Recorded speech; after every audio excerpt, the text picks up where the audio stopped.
I'm Alexandra Kreis, and you're listening to Outer Travel in a Journey. Journeying now for 30 years into the life and practice of yoga, I have met many who have taken interesting turns, went past extraordinary bumps, and reached unexpected places. People with whom I shared conversations about everyday struggles, intimate realizations, larger questions, ideas, and dreams. So today, I'm passing on the mic to one of them so we could hear and celebrate the wisdom in people's differences and experiences. Welcome back to Outer Travel in a Journey. Today on my show, I'm sitting down with Jörg Reckhenrich. Maybe not so easy to say in English, that's why I say it straight out in German. Hello, Jörg, how are you?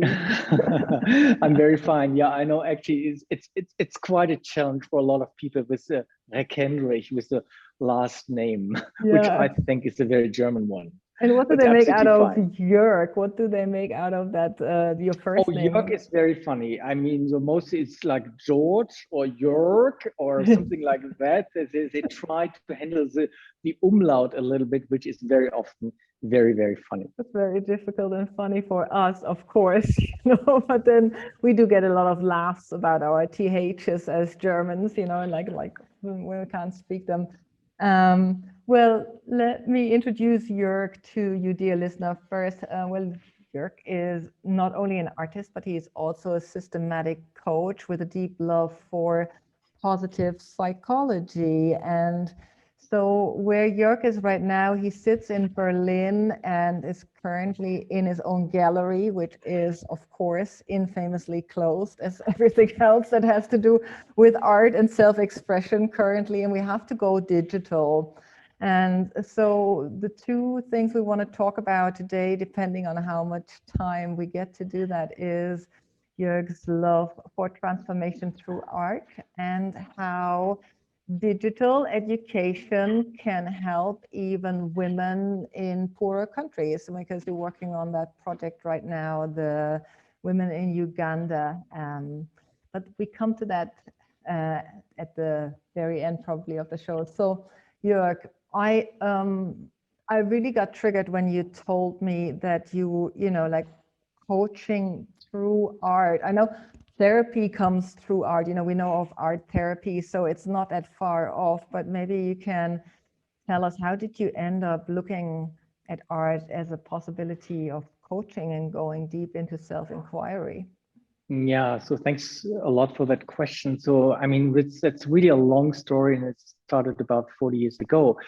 So when I thought about to attend an art school, I had the idea, so somehow I have to understand the art. And I was not interested at all in reading books on art history, and that some people are starting to tell me what I should think about art. So I thought there must be a life in each artwork itself. So therefore, I went to several museums. I took a chair. I was sitting down, and then very often I fell asleep. But I was really observing artworks, especially paintings, for an hour or sometimes even longer. And so this was something like a start. And then I was very lucky that I went to the Art Academy in my hometown, Münster. Yeah.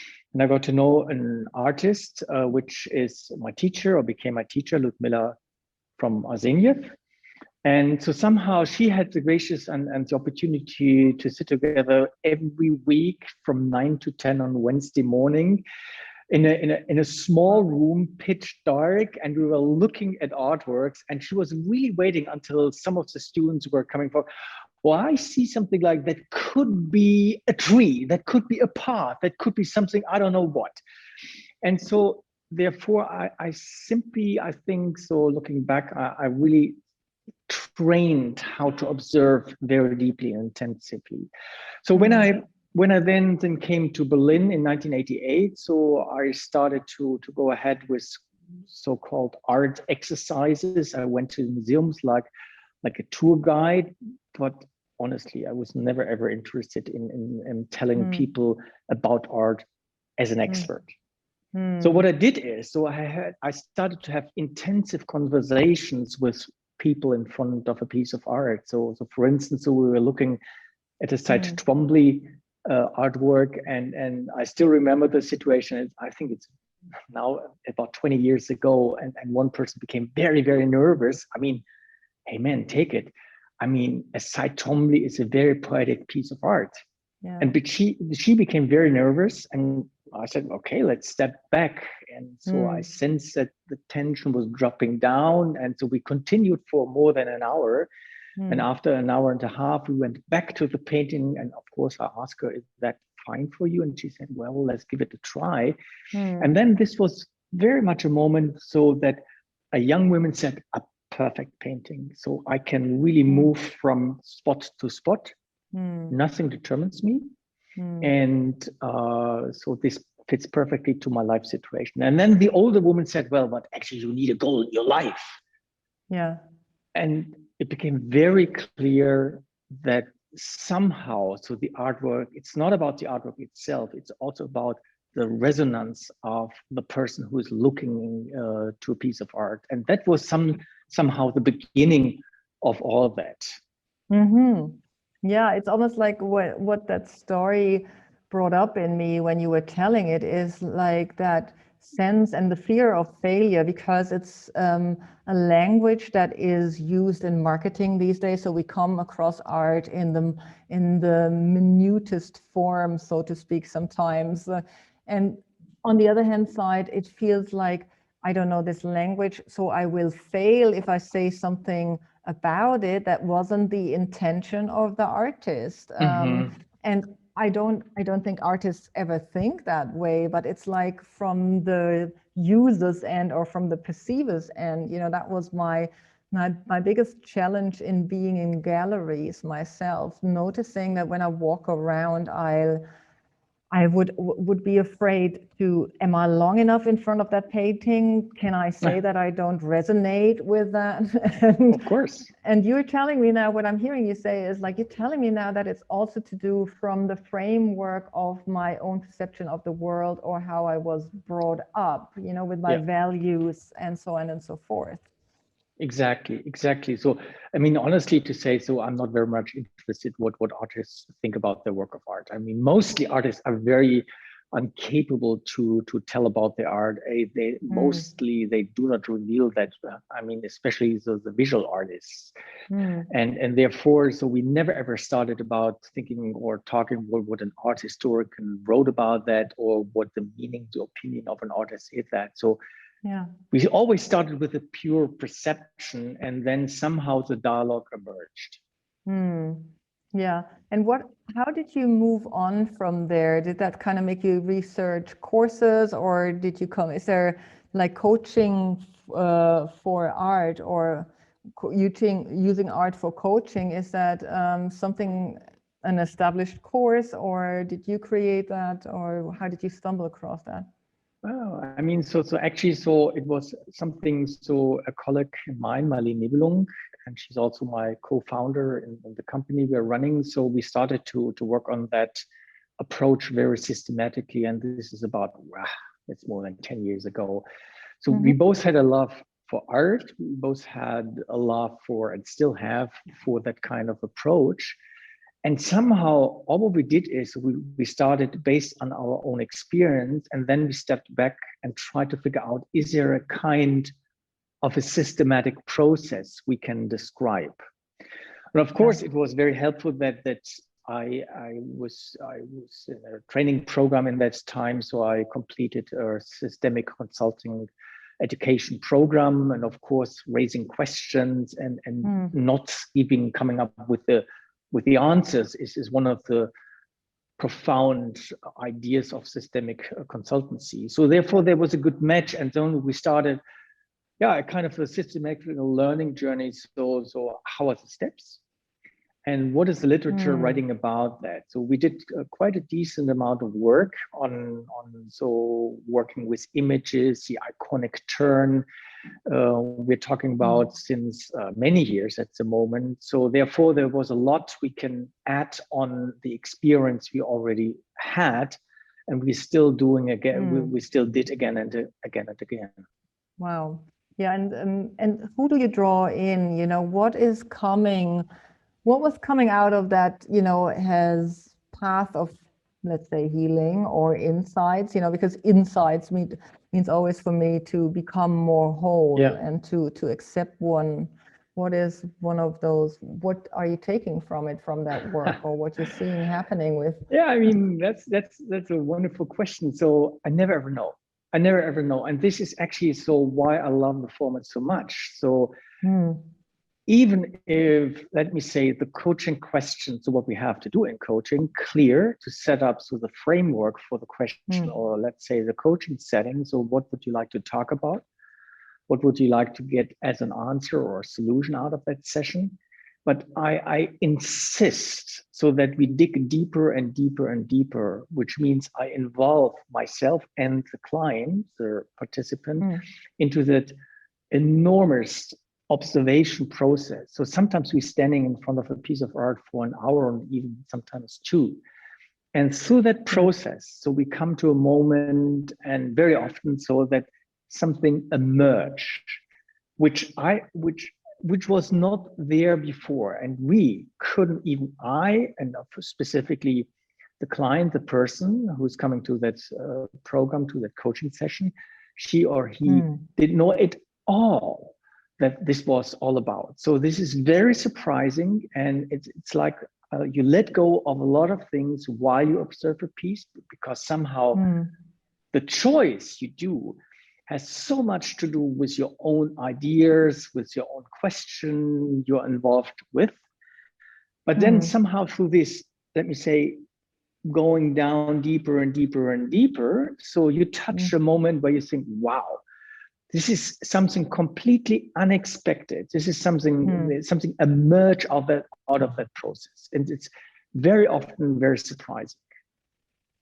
And well, I have two questions. And the first one is, how do you choose the piece of art you're going to work with someone? Is there and how do you do it in these times of pandemics and closed halls? Or museums. Yeah, well, I mean, so the optimum is that we start the coaching session. So we have kind of a pre-conversation about the general topic, and then we start the coaching session. I love to do this, I mean, in a live situation, so to say, in the museum, of course. So we reframe the question, and then, so the first task is, so please, so we enter now the exhibition, and please forget your question. So I intentionally say, let go of the question.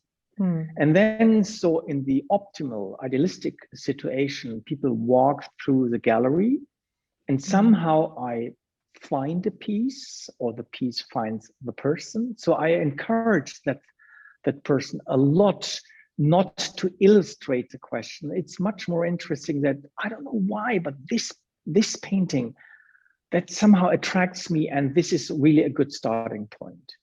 So this is, I mean, an optimum. Sometimes, okay, it needs a little bit push, and say, well, might that be an idea? And then the person, no, I don't think so. So, all right, let's take a look for another one. But basically, this is the way how we find the right piece. And coming back to your second question, I mean, about the digital. So I was a little bit nervous at the start of the pandemic, but somehow we went along and we saw how we can involve that into training programs. And it was very fascinating to see so that the art coaching process itself, it's very doable in the digital formats. Okay. What are the transformation, like what is happening with the people when they do this kind of coaching? Is it like they see their shadow selves, or they kind of suddenly understand themselves through seeing them analyze or, you know, communicating with the art or whatever you call it at that point? Yeah, no, I think it's much more concrete. It's very often so the solution or what emerge is very concrete. To give you an example, so I was talking to a client and she was thinking about to reposition herself after a job position and a transfer situation to a new organization. And we went through a gallery and she was attracted by a painting of Giorgione, which actually she looked at the rabbit. There was a small rabbit in the painting.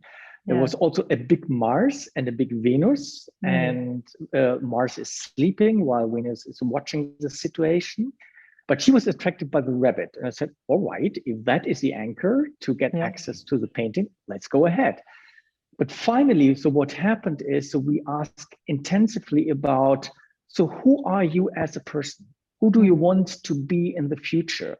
I know that you have been very good in being the Mars, fighting with other people. And in the painting, so the armor of Mars, so he let go of the armor and some little angels, like some Buddhas were playing with that armor and they were playing around and they couldn't deal with that and say, well, I don't know how to use that. And she said, this is exactly the situation in my old organization. So I have let go of the armor, but people do not know how to play with that. And then I asked her, so who do you want to be in the future? And I thought she wants to be more this mature image of Venus, being very present, somehow very centered.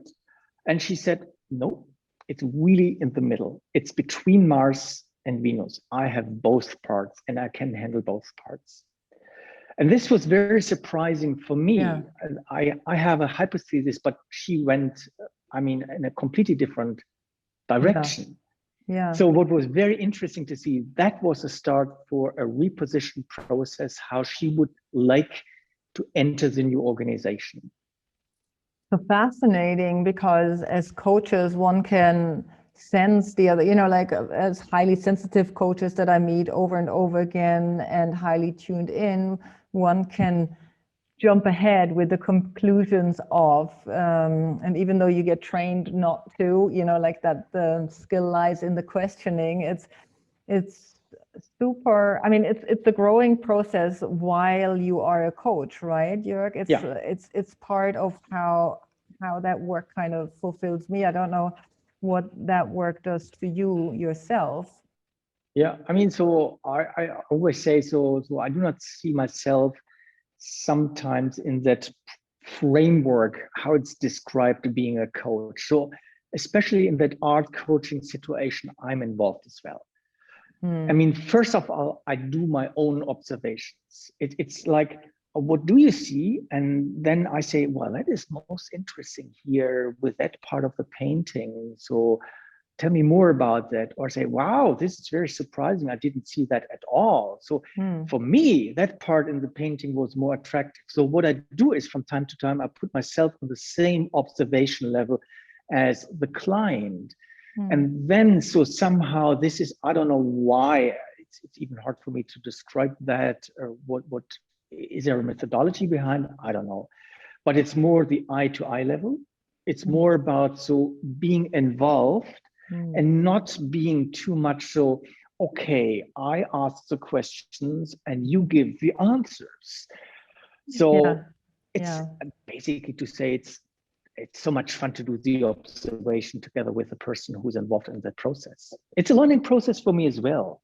And it's, exactly. And that's the whole thing. The more I look into coaching and leadership and what do I want if I have a growing team, organization, whatever, what is my goal? And what I hear you describing in the relationship with your client is that there is time now, it's a great time of chaos, and we might be able to use this chaos instead of sparking new hierarchies, incentivizing each other to guide each other. Because, you know, from a holistic perspective, if we think we have everything in us, the inner universe is as rich as the outer universe and complete. that should be a level of approaching each other in these difficult times as well. Absolutely. Yeah, absolutely. Yeah. And that's what that brings me a little bit into asking you about your new project, which is about digital solutions for growth. Yeah. Or or empowerment.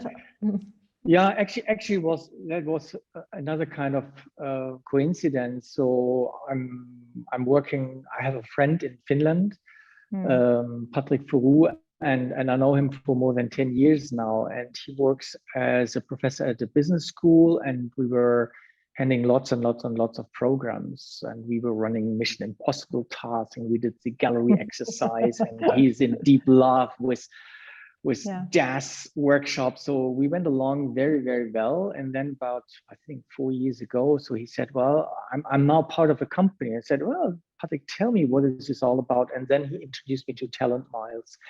And Talent Miles is a web-based learning solution, which is completely different from what we know from learning management platforms. We do not put all the content on a platform where people can choose.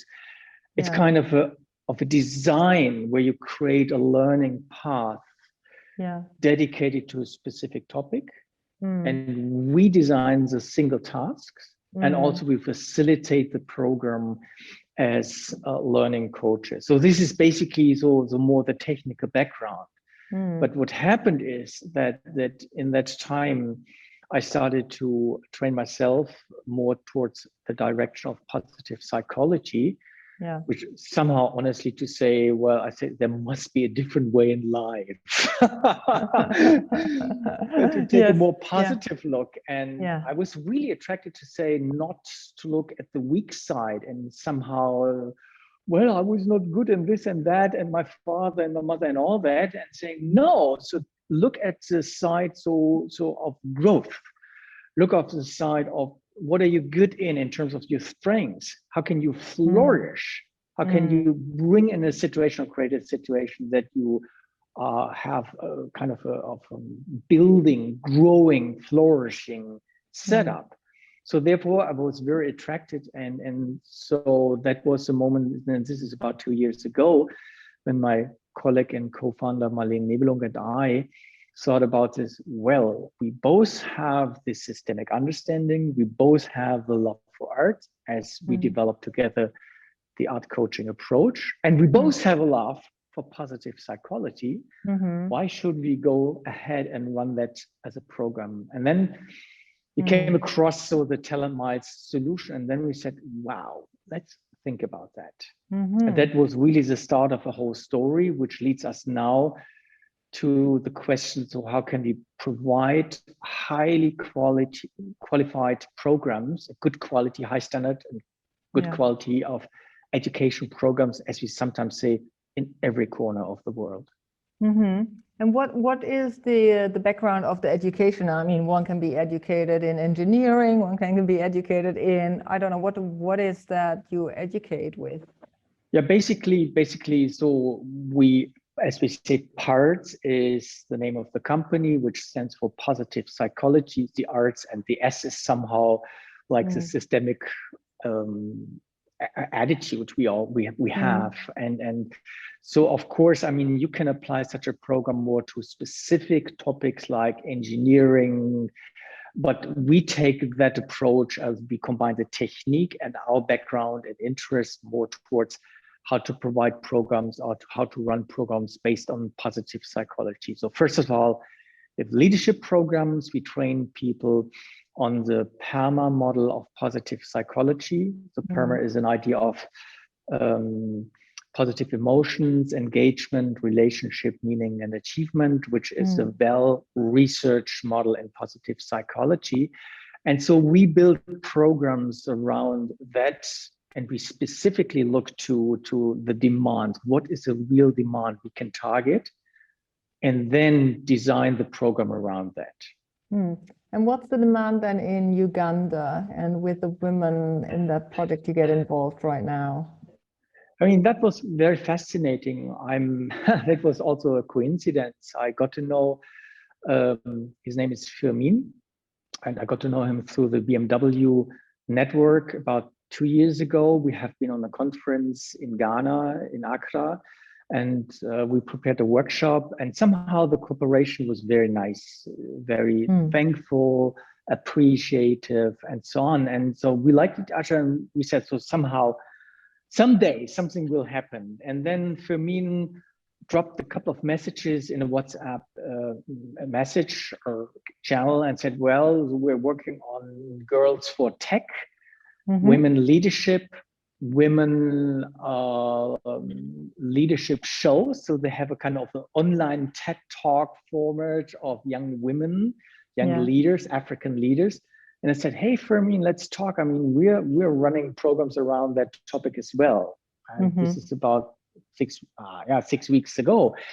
So we had a good talk, and I introduced him to the approach, a technical approach, and the background we have is positive psychology. And then he said, can't we run a program for young women in Uganda, specifically for young leaders? I mean, that could be young women which are still at university or the start of the career. How can we support them in terms of self-esteem, self-understanding, driving very constructively, very positively, their own understanding and also communication, cooperation. So this is somehow what we're thinking about at the moment and starting to create. And how is this financed? I mean, it's just an interest because we talked about we talked about that some people don't have the resources to actually afford this. Well, this is a very question well chosen, I think. We're very clear about this, that, I mean, as a pro bono activity, what we also do at the moment, but that could be a pilot program, let's say with 8 people to 12 people, which is a small amount of work or a small program. And we could do this, let me say, 3-4 times during the year. But then, so if that program is scaling, so then we have to really define a different business plan. So therefore, we have a strict idea how to turn this not to a profit organization, to a profit project, but somehow, I mean, at least a minor income must be created, first of all, for using the application. But secondly, that we need to get people on board who are helping us, and we have to pay them. So therefore, we're still working on that business model, and we have to think about. So you're in the pilot, you're in the beta phase of that project. That's very nice to hear. Very nice to hear. It kind of gives hope. I feel it gives hope because I think, like you, a lot of us want to have more positivity in the world, you know, like there is no sense in constantly moaning. That cultural background, or the German cultural background of kind of being in the always like, you know, but I could do this better. And the criticism, which is so easily to give while doing, is the hard part. Like that's what I learned from my first artist friend. She said, like, you know, we talked about what's his name, the German very famous artist would be with the heads? Yes. Joseph Beuys. You're talking about Joseph Beuys. And the social sculpture. This is also a very strong source I'm related to. And I was like, you know, like, but I could have done it, you know, like this typical attitude of like, why is he doing that? That's like my bathtub at home. Oh, I can tell you a lot about him. I mean, so I was in deep love and still in deep love with his understanding of art and and but what she said, what I wanted to say here as maybe a bit of a finishing line, you know, it's not about knowing better or can also do. It's about daring to be out there and just doing it, and then trying to shift the world with the simplest notion. You know, I mean, my counterpart of Beuys was Warhol, you know, like he was the one I studied inside out, so which I found had similar traits to Beuys as far as I can understand him. Yeah. Absolutely. But Absolutely. Nice companions. There was a very famous meeting of Beuys and Andy Warhol, I mean, way back. And so they said, well, this was one of the key moments in art history for many years. Very fascinating. No, but I think so what I want to say is about, and it's a very basic, not understanding, it's an experience at the moment. I think it's unbelievable we make, so that in the Western context, well, Germany, in our small cosmos, so to say, not the Western context. So, but in our small context, we see at the moment that everybody thinks, okay, we have to move forward somehow. And still, it's so like, well, the respond and to get things done and to do it and to make the experience is very hard to do.